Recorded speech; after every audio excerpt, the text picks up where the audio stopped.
Hello and welcome to the Crypto Club and Digital Assets Weekly Catch-Up on Zoom. It is Sunday, the 26th of March, 2023. We tend to talk about crypto, blockchain, DeFi, NFTs, ICOs, STOs, TGs, any other three letters really. If you're a novice, then come on to a future session and come on and ask questions. If you're more experienced or you're working on a project, come on, join us, tell us more about it. Hope you enjoyed the video. Do click on the subscribe, the like, make comments. Even better, come on to a future session. There are details in the link. Hello. Great. Well, a bunch of new faces and names there. That's great. Good of you to join us. For anyone who hasn't seen the videos of how these kind of sessions go, I do record these. They go up on YouTube for people to watch afterwards. I get a lot of feedback, people saying how much they enjoy watching them and listening, that kind of thing. But if there's anything contentious you want to talk about, just mention and I'll edit it out of the video. That's not a problem at all. Tend to start off with these things that they're totally open. There's no agenda. There's no structure kind of to it. So it's all about what you want to talk about or any news or gossip or anything like that. So I don't know, Luke, maybe if you want to start, just explain a bit about who you are, where your interest is really.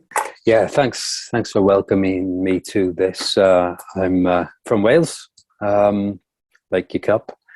I work in the civil service.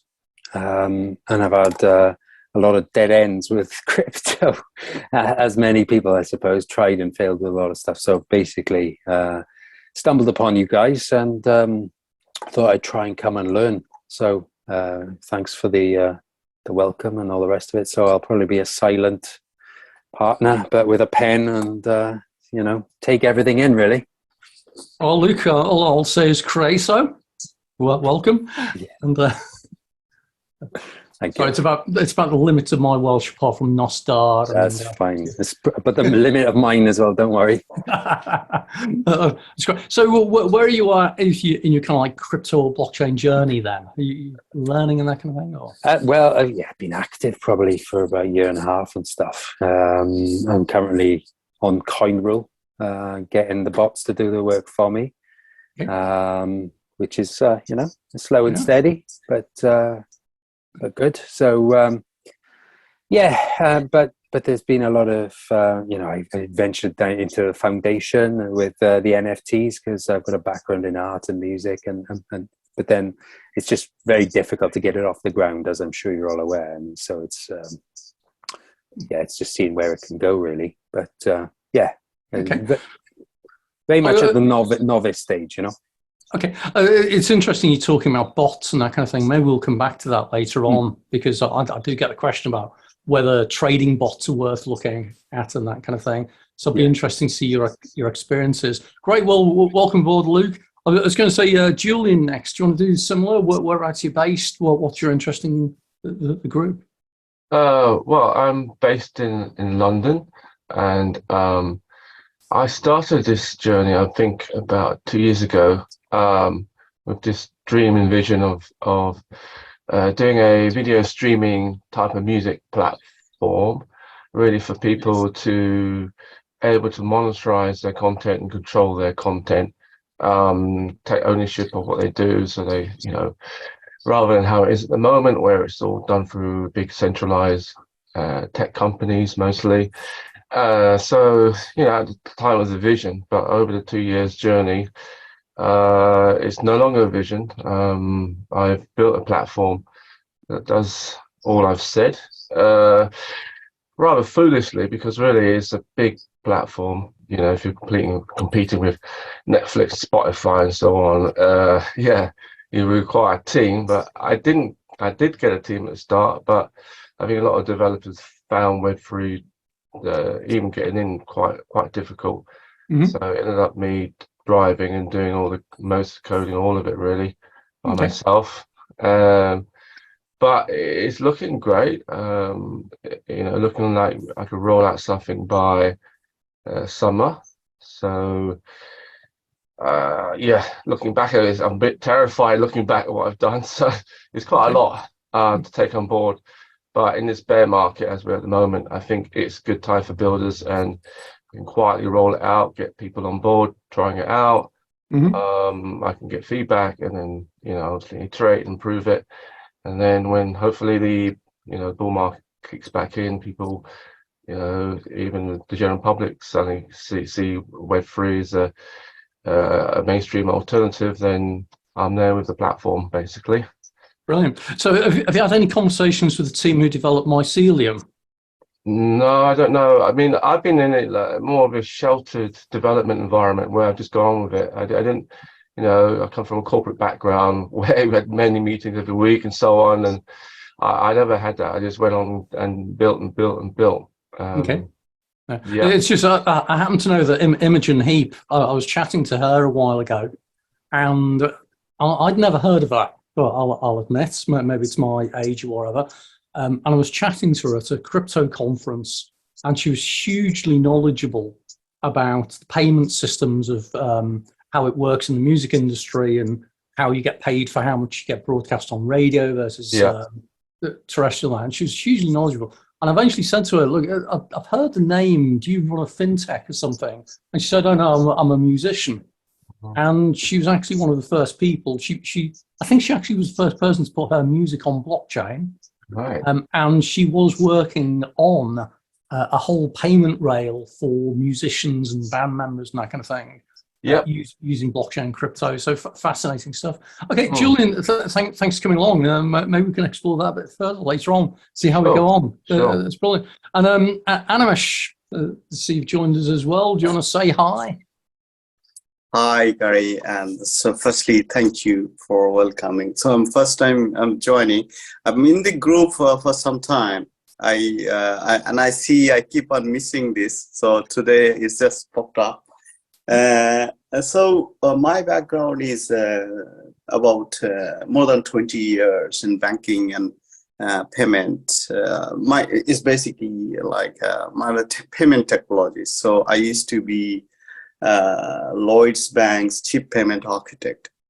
That was 2000 until 2018, and then I moved to. After that, I started my company and moved to blockchain technology. So when I say blockchain, it means the distributed ledger and cryptography, but not necessarily cryptocurrency. So I have never done any cryptocurrency. It's the enterprise blockchain. So. Probably you are aware of this thing, Central Bank Digital Currency these days. So because since I come from the payment background, I thought about this thing in 2016, and that's how I left my job. And then I took the whole payment team, my colleagues from Lloyd's, HSBC, all of these guys together. And by the time this thing kicked up since last year, so we kind of have the best product. So, and that as a result, so we are at this moment, we're doing the most advanced project in the Central Bank Digital Currency world. One of the most prestigious central bank, and then Bank for International Settlement, IBM, all of those guys are there involved. So never been into crypto, as I said. So I thought I would just check in. Well, that's brilliant, and it's really good to have someone who's got relevant financial services industry experience as well. I get very frustrated of late. I've got a small TikTok channel, and that's filled with people who are saying, oh, ISO 222 is the new cryptocurrency of quantum financial systems taking over SWIFT. And you go, no, hang on. First of all, it's ISO 20022. Yeah, they don't understand. Secondly, that's just a messaging standard. It's not a process. Correct. Thirdly, SWIFT is a payments network that's run by the banks for the banks. And you start going through all of this, and they start talking about this complete. I described it the other day as complete and utter twaddle, and they're all saying, So go ahead. Update on top of that, what you just said. So yeah, as you said, so SWIFT used to have their own messaging standard like M0 and M1, those sort of things. And recently they're moving to ISO. That's correct. But then SWIFT actually responded to this new central bank CBDC world. Because what is happening is that SWIFT has been threatened by by a very, very large, powerful network. What is happening is that, when these central bank digital currency kicks off, like at this moment, 95% of these countries, they're doing it. So when this thing kicks off, so what is going to happen is that all these things going to work directly. So the cross-border remittance is going to be very, very easy, which has never been, because still we have this correspondent banking system. Mm-hmm. So, and then what has happened during the war, the Chinese group and then the other party, they started with this already called M-Bridge project, which is connecting this cross-border central banking digital currency system. So as a result, to respond to that, SWIFT also came up with a network, it's a SWIFT digital currency network, which would then connect all of these central bank digital currency around the world. Yep. They also came up with tokenization as well. So if you see there's a market coming up, people are talking about trillions. It's a real asset tokenization, so property tokenization. So imagine you are sitting here when you want to buy some tokens, some properties in somewhere in US or Netherlands or anywhere. You just invest on some tokens, but then that token would be valid in your wallet, and and then you can sell that token anytime. Mm-hmm. Right? So those sort of things coming up. So SWIFT has got two frameworks now. I was going to say as well, this is where it starts getting, people sometimes confuse things. I don't know whether they're doing it intentionally or not, because you've also got the fact that there's RippleNet, which is the Ripple network, which has got a native cryptocurrency on it, which is XRP. Ripple have done a lot of work with central banks. If you have 2 minutes, I'll tell you the history. Yeah. So Ripple started 2016. They started with they thought that they would do this global payment, like bypass the correspondent banking, and then they would do this XRP-based payment system. So two companies, MoneyGram and Western Union, they thought it will be big deals. But then this XRP-based payment never really worked, because, the currency fluctuation, and the Ripple guys were holding major part of the XRP. That doesn't weigh. People not from the payment industry, they all think it will work, but it will never work that way. So ultimately, Ripple moved to something called Xcurrent. So Xcurrent is nothing but the distributed ledger technology. And then Xcurrent, actually, they collaborated with about few thousand correspondent banks. So the RippleNet, actually rebranding of this Xcurrent, it does not work with XRP. XRP is out of it. So I'm a payment technologist. If you can fix this XRP thing, like if somebody buy this side, buy somebody XRP, other side also people buy XRP, that would be wonderful. Since I know how difficult it is through the correspondent banking. Mm-hmm. So that didn't work. So they got into RippleNet. RippleNet is, again, it is a rebranded version of Xcurrent. So in this thing, what happens, let's say you are sending money from US to, you have your bank you are requesting, and somebody, let's say Kenya. Now, in a payment world, what happens is that it goes through some hops, correspondent banking hops. It could be 5 hops, 6 hops, and sometimes you don't know how much it's going to charge or how long it's going to take.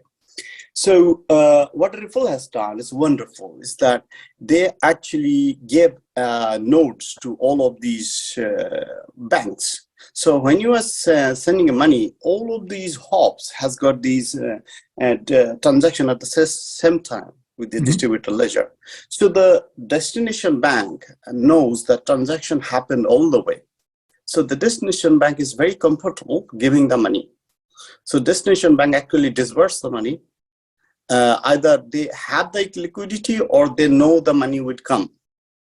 So the destination, the person at the end gets the money immediately. And the Ripple actually saving a lot of cost in this, and this time it is saving. So So that's how it works. But Ripple got a major problem when the CBDC kicks off. This correspondent banking completely die out, because then they be they're like a CBDC to CBDC. Mm-hmm. So Ripple got a major threat on them. So Ripple now big time investing on this CBDC international cross-border payment. So which is kind of a parallel with SWIFT, which SWIFT has invested. So that's why there in this moment. Yeah.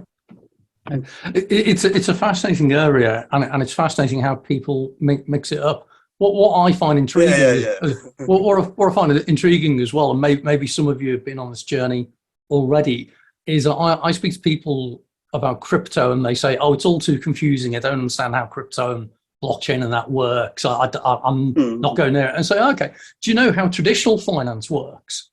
And they go, "What do you mean?" You go, how a bank account works, how you make a payment. And when you start explaining how a payment system works and how you have settlement layers and central bank clearing, and you've got Nostro and Vostro accounts and MTI messages going all over the place and everything, most people don't know the complexity, the magic that happens under the hood. And if they did, they'd realize that actually not understanding how something works isn't a reason to not get interested in it. So that's fascinating. Sorry, I see we've just been joined by Jag as well. Jag's there. Hey there. This is where Jag has to figure out words. Sorry, just unmute myself. Yeah, hello everyone. Yeah. Well, welcome aboard. For those who've not been along before, Jag comes along sometimes. We have a real mix of people who come to these sessions as well. Sometimes people just drop in for one time and are never seen again. And then we have some regulars who come along as well. So Animesh, first of all, I hope I pronounced your name correctly. But secondly, thanks very much for sharing that about the whole sort of SWIFT side of things and settlements with Ripple in particular. That's really good. Thank you. I just wanted to open it up then with that. If anyone's got any immediate questions, or does anyone know, is everyone familiar with what CBDCs are? Because you keep hearing about central bank digital currencies now, which aren't actually cryptocurrencies as such, but they behave in similar ways. And I actually talked about them a little bit last week. There's a great graph I showed about how many countries are now developing central bank digital currencies, because there are currently 2 that are fully in production in the world, which is Jamaica and I think it's Barbados or Bermuda, certainly one of the Caribbean type things. You've got a number of pilot projects, including China, which has linked it in with WeChat as a complete payments gateway system. And there's various other countries doing it. The UK is doing some research at the moment, that they're currently running a CBDC pilot to explore this. So interesting. So over to you, folks. Any immediate questions? Anyone who's come along today with the intention of, I'd really like to know about, or I'd really like to share about, has the opportunity. So Gary, you just mentioned CDC. So I wasn't there last week. Would you mind just giving a brief summary of that again? Yeah, okay. So you think about money as we typically think of it at the moment. Money takes a few main forms. One is cash, which we use for payments. Another is bank accounts, where they hold deposits and investments and that kind of thing. Most of our payments now are digital. So I think in the UK, it's over 90% of payments are made digitally in some way. So we all use touch to pay, swipe cards, whatever. We use less and less cash. A central bank digital currency is a way of them effectively having a central control of your currency, but in a complete digital form. So imagine they've got a massive ledger somewhere, watching every transaction, and they can control how that money is being used. So for most people, it won't be any difference. They won't necessarily notice any difference. What it does is it allows the ability to program payments, though, and that's quite interesting. That could be really, really good, or it could be really, really bad if you don't trust your government. So a central bank digital currency is effectively a new form of digital payments. It is probably the shorthand version of describing it. But the main differences between a CBDC and a cryptocurrency is a central bank digital currency, by the nature of it being a central bank digital currency, is centrally controlled, whereas cryptocurrencies tend to be decentralized in nature, which means they tend to be censorship resistant, open to everybody, uncontrolled and that kind of thing. So depends where you are on the libertarian spectrum of how much you trust government as to whether CBDCs are good things or bad things. What they do allow is they would allow governments to be able to see at a very fine level of detail money supply. You can actually see money flowing around. So they'd actually be able to see in real time where the money's coming from, where it's going to and everything, which could be very useful, you know, if you're trying to control your economy. And it could be very harmful if you're trying to control your citizens. So I'll leave it at that. I don't know, anyone else got any additional things about CBDCs that I've missed out maybe? So, Gary, I might want to kind of, I like your narrative, but then I think there is just as a general, when the CBDC came up, general misinformation in the market, which is government wanting to monitor people. Mm-hmm. It's a complete misinformation. So I want to talk about it because my company actually working on that. So I just cannot take the name, but it is the most prestigious central bank in the world. That's where they're developing the technology. And then one of the main thing in this technology is that the properties of CBDC has to be cash because it's a replacement of cash, which means it has to give you cash-like privacy. So when you use your ATM and then you take the cash out, which is central bank money, and then you spend it, nobody knows where you are spending, mm-hmm. right?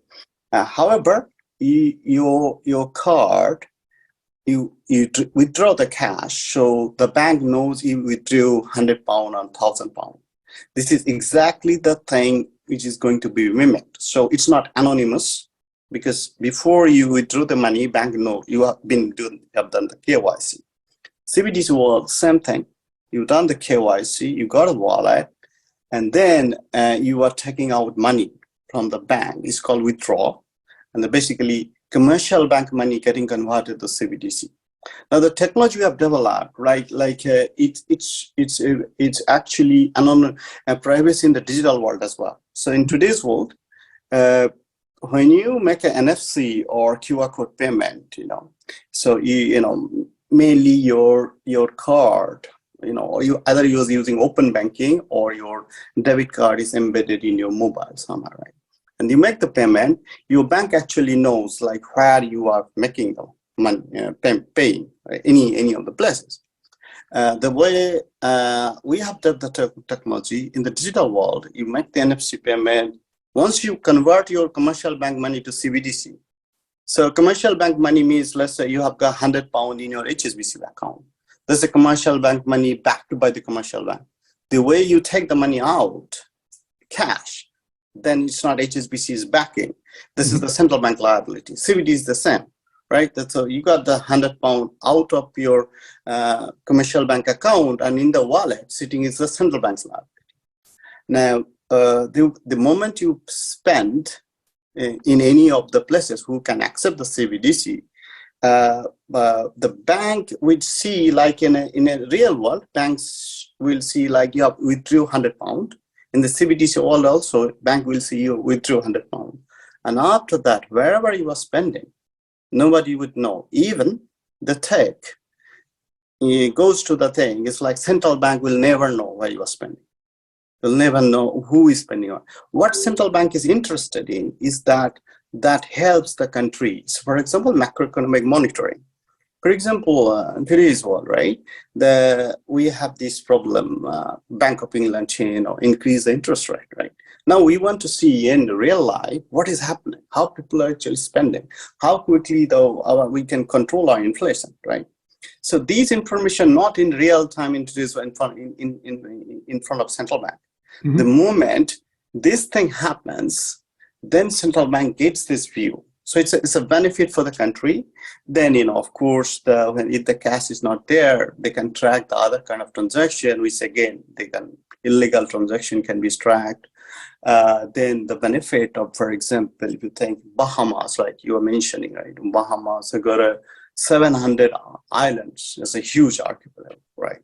And they spend about 3% of the GDP in distribution of cash, right? So that money they can save, put it in the infrastructure development. Then there is a other thing. The CBDC benefit is like, for the countries like India and other countries like China, the financial inclusion. The commercial bank does not give account to everybody. They have to be financial viable first.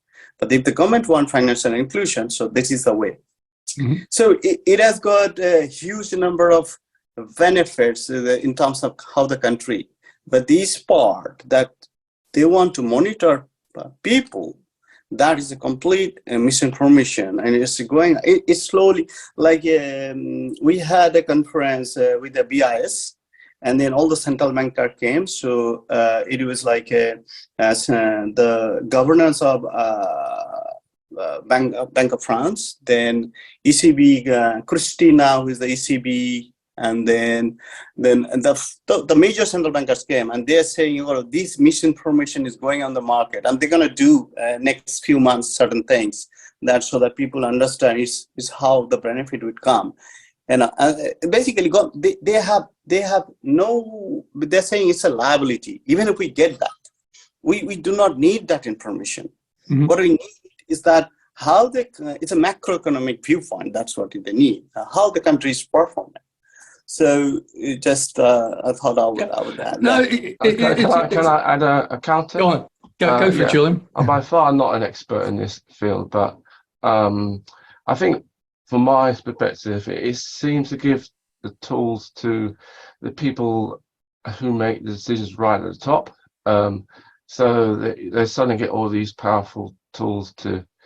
I may have misunderstood what was just said, but what I believe is that the problem we have in this financial world is, is printing money, for example. Lately, since the pandemic period, America printed so much money, and then other countries around the world have done the same thing, and we have this huge amount of extra cash, or whatever you want to call it, and that's causing inflation. So this kind of central bank coins, whatever you want to call it, CBDC, it seems to just allow them to make easier ad hoc decisions at the top and replicate that very quickly using digital currencies. So I don't see it as a good thing. I just think it means that people can push their political view on the money supply. And a lot of times they're not experts at the top themselves. They could be politicians and so on. They have other fields of knowledge which they like to put into the equation. I just don't see it being a good thing for us, because this doesn't have to be so much more overlook of what's going on. I'm going to offer a middle ground, which will hopefully be satisfactory in some way. That these technologies potentially enable many things, and it really comes down to, you're right, it's providing them with new tools. It's how they're going to use those tools. And exactly as Animesh says, the central bank or the governments don't necessarily want to look at individual transactions, but that doesn't mean that some governments won't, and it doesn't mean that some governments can't. And I've had exactly this conversation in Parliament. I've had the conversation in sessions with the UK Bank of England, that kind of thing. The area that people are becoming more increasingly concerned about is the potentially programmable nature of them, which means they could potentially, and again, this comes down to whether they choose to or not, but they could potentially deactivate the ability for someone to spend what they call their money. But we see that in the real world already. Canadian truckers a few months ago, they had their bank accounts suspended because they were protesting. So these kind of things happen. It comes down really, I keep describing blockchain and crypto as technology. Technology, it's like the aeroplane. The aeroplane's technology. You can use an aeroplane to transport hundreds or thousands of people around the world, or you can use it to drop bombs. It really depends upon how it's used. So this is where it's really interesting watching, as Animesh says, things like the Bank of International Settlements, major organisation into which all the banks feed into, European Central Bank and the EU operations. EU's got their EU observatory looking at things as well. There's lots and lots of things going on this, where the governments and the regulators and the central banks are kind of testing the waters as to what they can do versus what they should do, which will be determined by the politicians, which will hopefully be decided by the voters. Because if the politicians want to do something, they'll get voted out. So anyway. So Gary, just want to add something on that. So firstly, the decision of printing money. So no, you can print money. That is, you can use a tool, or you can print by a printer. Like you mentioned the COVID, right? The COVID, Bank of England actually printed 570 million pound, and then the printing cost was 78 million pound. I know the numbers because that's what the business I do. So you see, the printing of money is a decision. It's a different. And then if you think now that could have been digital, right? That the saving all of the money for the country. The COVID, we desperately needed a lot of money. So if you deduct that 78 million out of this thing, so you can take that money out of the inflation structure. Okay. So that's one thing. And the second one is that about the programmability, Gary. So Christina, the head of ECB, in that conference itself, and then HKMA head as well, they were saying the programmability part is they are not looking at that at all. The reason is that we have this two-tier banking system. So central bank and all the commercial banks, and they're going to preserve it. And then if they want to preserve it, what is happening? All the wallets will be issued by these banks. Mm-hmm. And you would be controlled by these banks anyway. So it is the exact situation which we have. That model would exist. They're not going to directly monitor particular user. If there a law information agency needed, then the process we follow today, it will be the same process, because the bank will know whose wallet it is. Central bank will never know. Now there's police suspects something, which we have in this. Police get access to bank account. Same would happen. So there is no risk from central bank perspective. Whatever the process we have, the same process would go through. And also in terms of programming part is that, yes, if something goes wrong, your bank will actually freeze your wallet, not the central bank, because they literally, they're not interested, and they have no benefit on an individual. A country is huge. Mm-hmm. An individual doesn't matter to them. That's the other job of the law enforcement agency, and the bank can do it the way it happens today. So it would be exactly the same process. It's certainly a thing worth watching where all this develops. It is still evolving, but I accept that completely. As I say, UK Bank of England's doing some work. It's recently in the process of appointing a new head of Central Bank Digital Currencies from HM Treasury. They've just appointed a supplier to run their crypto wallet for them, as Anush was saying.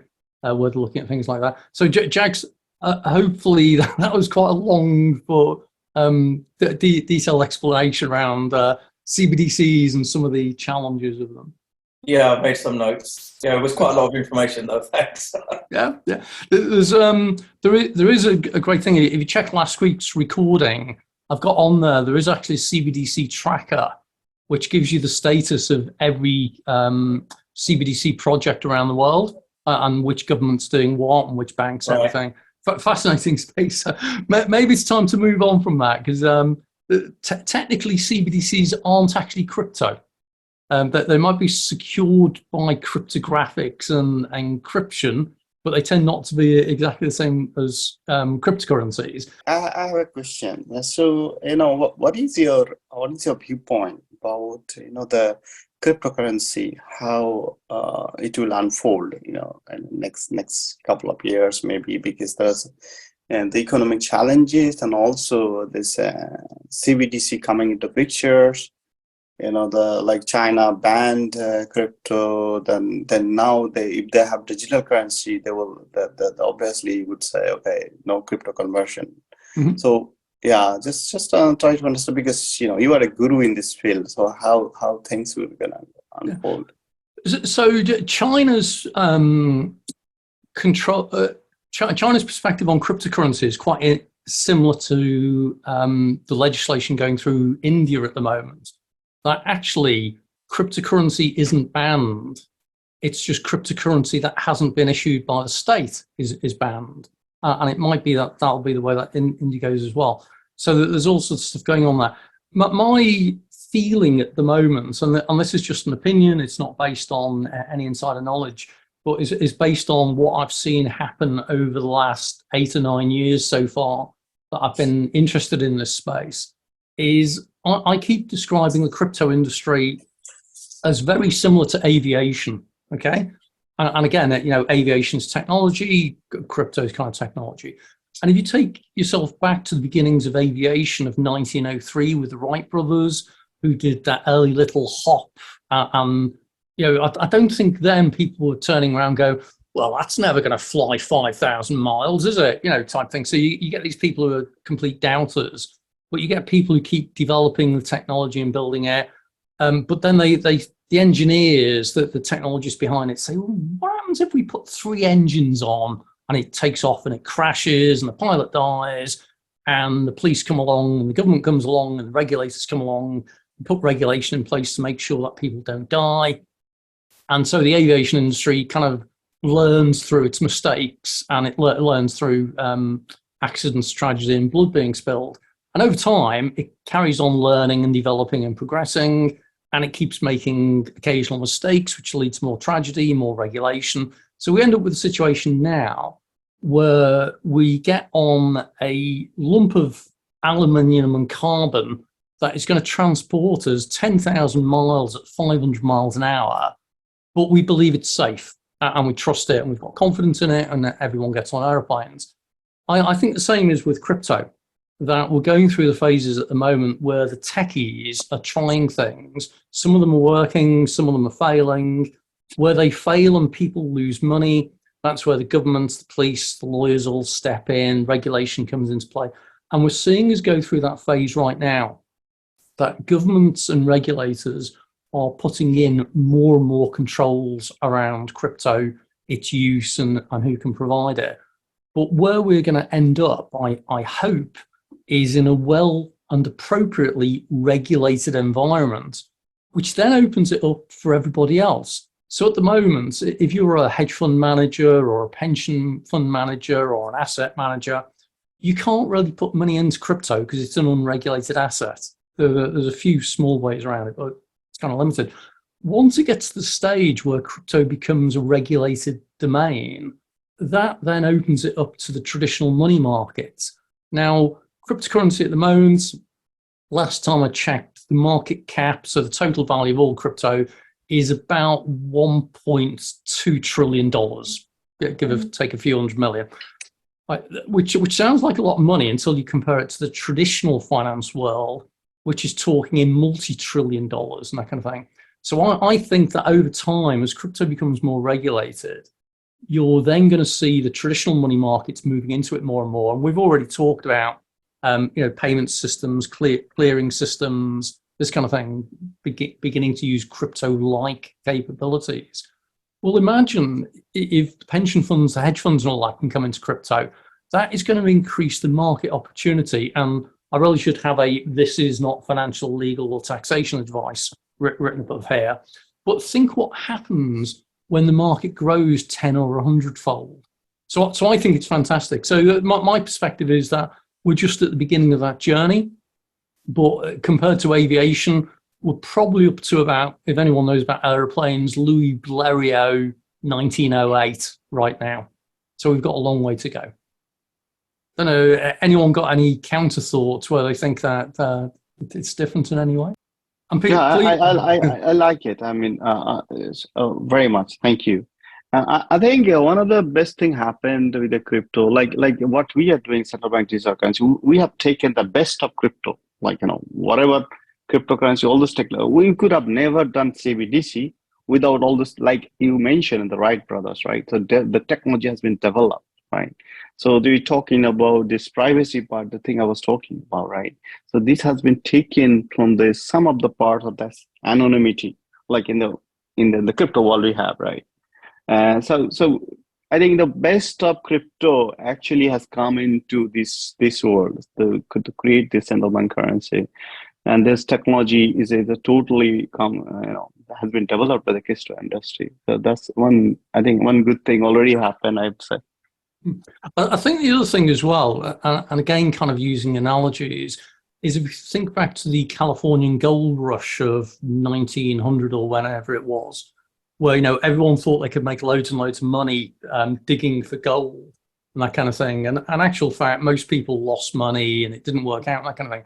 But what the gold rush did was it developed the ecosystem. It developed the railroads, the roads, the hospitals, the hotels, the buildings, and everything. Which when many of the people then left, it still left the railroads there, which could then be developed on for other commerce and this kind of thing.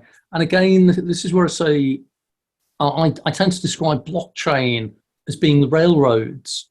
That the railroads will keep getting developed as you do new cryptocurrencies, and when you introduce things like cryptocurrencies, which are kind of like the railways, the actual trains, and then you get things like smart contracts and NFTs, which are kind of like the tickets for you to travel on the trains and this kind of thing.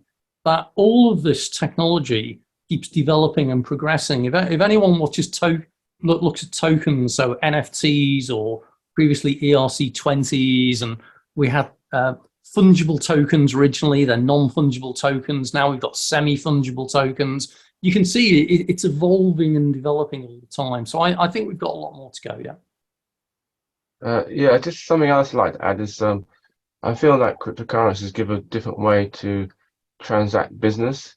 You don't need a bank account in the middle and so on. You can do direct transactions to who you're transacting with, which is why, one of the reasons why I started a video music streaming platform is that, there'll be less barriers to entry. It'll be easier to, sell directly to your fan base and so on. You don't need to have, I guess, the guy at the top deciding, what sort of artistic, endeavors are allowed on the platform. It's decided by the community, the people, all those sort of things that haven't yet really impermeated into the traditional world. It's not there yet. We still have the gatekeepers at the top and so on. I just feel that there's so much opportunity in monetizing content that people create. So, and I'd like to add an extra thing that's happening lately is we've heard of the AI boom, which is happening. So there's going to be a lot more opportunities for people to create content, and somehow that's now being centralized. So it's very centralized. There's probably a couple of major companies that control everything. And I feel there's that again is at a start of how do we harness or how do people earn a living from their art now, because there's a whole AI boom and so on. But will that shake up the industry, and will there be Web3 projects, hopefully mine, that will enable artists to earn a living rather than it being a hobby as it is at the moment? Because there's something I like to add is that if you're a music artist, just briefly, I'm not an expert on all the music payments. I'm more a filmmaker. You tend to really get, as a content creator, you're last in the chain to get any funds. It's normally the platform owner at the top. You would say you're Spotify, whoever, but even they have to pay an amount to the big four labels, which is your Sonys, the rest of them basically is about 4.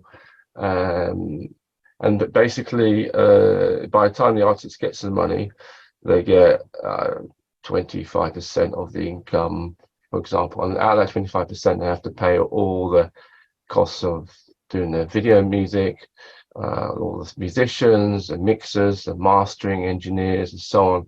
And so the artists themselves, the songwriters, get small, even smaller percentage. But with hopefully Web3, that kind of turns things on its head, where it's no longer the artists at the bottom getting the last of the money. It's that they're at the top end, I guess, along with everyone else, in that they would own their own content. So the idea is that your content owned by whatever you put into your account, be it an NFT or whatever, and it's all owned by the private who has the private key. So it's an opportunity here to grow entertainment business again. After the days of piracy, then we had the whole downloadable content, and then it became legalized and so on. The next wave would be, I see it as a way for content creators to get back the power, I would say, and then they'll be at a much better position. But this has not really been explored a lot in the Web3 yet, but it is coming. And I just feel that's one of the reasons why I did this big project. So there are other aspects, not just I would say the money transfer, digital currencies. It's also to do with how we operate in business as well. So, I think they're really good points. And what I've seen, having been in the blockchain /DLT crypto sector for a while, in fact, having been in IT for many, many years, everything goes in waves and there are cycles and that. And so what I've seen within the blockchain space is a series of sub-cycles. And one of them is around NFTs, or non-fungible tokens. And that's where I think some of the music type stuff may fit in, a music distribution. Because the first wave of NFTs was things like crypto kitties, and then Bored Ape Yacht Club images and this kind of thing. So it was all to do with artwork and the artist being paid for the products and that kind of thing. Then there was some stuff around collectibles. Then there was some stuff around membership things, so like football clubs, this kind of thing. And then there is the growing area at the moment around, as you say, Julian, around music production and consumption and this kind of thing. So I think there's a whole series of waves. And again, going back to the railroad analogy, it's a little bit like each time one of these waves comes along, it helps build the foundations for the next one. So I think it's great you're doing like the music and film and content production, which is building on what was done with the art production, and there'll be other stuff coming future as well. And then eventually, I think it's going to start swaying into financial services products as well.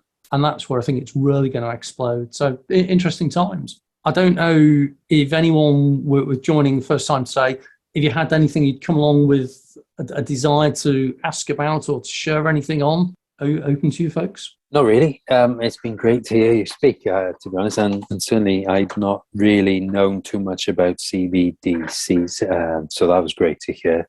Really interesting, actually, as a former musician. That I have a friend that toured with Imogen Heap, who is a lovely, lovely person. She goes above and, but you probably picked this up, Gary, goes above and beyond for, sort of younger artists. That's the type of person. So it's no surprise to hear that she would be pushing the boundaries for artists. So it's really, really interesting to come along. And I wasn't expecting to hear, someone like Julian talk about that. So if nothing else, that's been quite inspiring, actually. But Gary, what's your background then, just briefly? If you don't... Sorry, I spent about 30 years doing traditional technology stuff for what was it? Retail, pharmaceuticals, commodity trading, insurance sector. I started hearing about this Bitcoin thing and this blockchain thing about 8 or 9 years ago. Started taking interest. Started going to a couple of events in London because I was based in the city at the time. half the time I didn't have a clue what they were talking about when I went to these events. They were talking about, Merkle trees and Byzantine fault tolerance and all sorts of foreign stuff. Yeah. And so I thought, I don't understand what this is, but I get the feeling it's something big. And eventually I realized why that was. And it's because blockchain is a protocol. Ultimately, it's a software protocol running on a bunch of network computers. And the great thing about protocols, well, there's two things. One is they're really, really boring, so no one takes any interest in them. And they leave you alone to play with whatever you're doing with them. The second thing is that they're game changing. So in some of the presentations I give, I say to people, all right, let's talk about protocols. So, a business protocol is you shake hands, hello, I'm Gary, blah, blah, blah. It's a way of doing business. Let's talk about a technology protocol. How many of you use TCP/IP? Now, unless people have got a technology background, they'll go, what? You go, well, that's what the internet's based on. Okay, how about HTTP? You've seen that in your little web address. That's hypertext transfer protocol again, or SMTP, simple mail transfer protocol. So realizing it was a protocol meant I figured this was going to be a big thing. So I started learning about it. Went independent as a consultant in this space about 7 years ago, and realized that the reason I hadn't understood a lot of what was being talked about was because half the time the people talking about it were talking about it at a too technical level. So they were talking at like coding level, and I just didn't get that. And the other half of the time, it's because they didn't understand it themselves. And they probably read the Dummy's Guide to Blockchain before going on stage or whatever. So I started learning about it, and I started doing my own education, training, consultancy, that kind of thing. But initially, I focused on the blockchain side of things, so the underpinning technology, because that's what I find fascinating. And distributed ledger technology that sits with that, and the ability to track and trace things. And cryptocurrency is just a function, a feature of a blockchain, really. So I kind of avoided crypto for about a year, thinking it's a fad or whatever, and then realized I couldn't escape it, and it's become part of the fabric. So that's kind of my background. So now I run a whole number of groups. So I think everyone on here probably joined as a result of seeing me mentioning this session on the group. But it might be any one of 10, 15 different groups. I run WhatsApp groups. I run Telegram groups, meetup groups. I used to run in-person events in the city.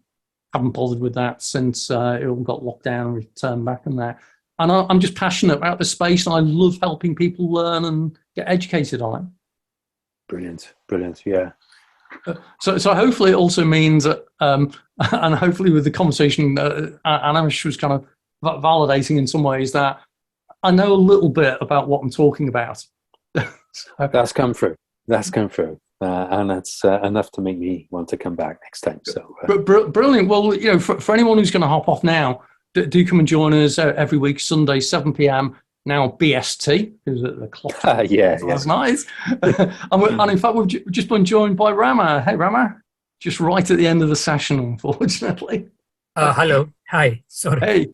Hey, no problem. You join us just as we're getting towards the end of our discussion, really. You've missed a really interesting, or hopefully really interesting conversation about CBDCs, cryptocurrencies, the music industry, and payments. I don't know what brings you along today, Rama.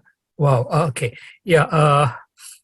I'm completely a beginner or a novice to this cryptocurrency or blockchain or whatever. But I do want to know a bit more about particularly the Bitcoin and the blockchain from the technical point of view a bit more.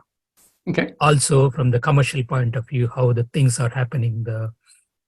Because at the end of the day, the business or commercials, that's what everything drives. So yeah, and that's a really good point. I've spent a number of years traveling around the world, presenting at conferences, talking about how blockchains are being used as opposed to how they could be used. And that, so I do a fair amount of stuff in the insurance sector, and there's a number of insurance projects that are already using blockchain they're not using Bitcoin. A couple of them are using cryptocurrencies, but not Bitcoin specifically. But maybe it's getting a little bit late in the day to start a beginner's guide to Bitcoin. But be more than happy to follow that up if you come and join us next week, maybe. And we could start off more than happy with a primer around Bitcoin, blockchain, that kind of thing. So thanks for coming along. Whereabouts are you based, Rama? Yeah, I'm based in London, Wembley. Yeah, not that far away then. But you tend to find that this is a lovely thing with Zoom, though, that I get people on who sometimes join us from Dubai, West Coast USA, Brisbane in Australia, Turkey, all over. Completely varies week to week. So some weeks I only have a couple of people on, and it becomes a bit of more of a one-to-one fireside chat. Other weeks we end up with a dozen or so people talking about whatever they want to talk about. Yeah. Okay, Gary. Yeah. Thank you so much for making me a bit more comfortable, and I look forward. Coming weeks. Yeah. Just remember, Rama, that we're all beginners at some point. Thank you. And the thing I love about the crypto space as well is that it is very much community oriented. Everyone actually enjoys helping each other. It's very, very positive. So that's great, because nobody's been in this industry or this sector long enough to not be able to remember what it was like when they first started it. So everyone likes to help each other. But folks, what I suggest then, as we're getting towards the hour anyway, I always close these off at 8 p.m. UK time, is that if there's nothing else from that, I'll close it off today. I'll say thank you very much, everyone who came on to join us today. Do join us next week, as I say, 7 p.m. till 8 p.m. UK BST time. For those who are watching this on YouTube, click on the link. It's got details there. So thank you, everyone, for joining us, and I hope you enjoyed it. Thank you, Gary. Take care. Great conversation. Cheers. Bye now. Bye. Bye-bye.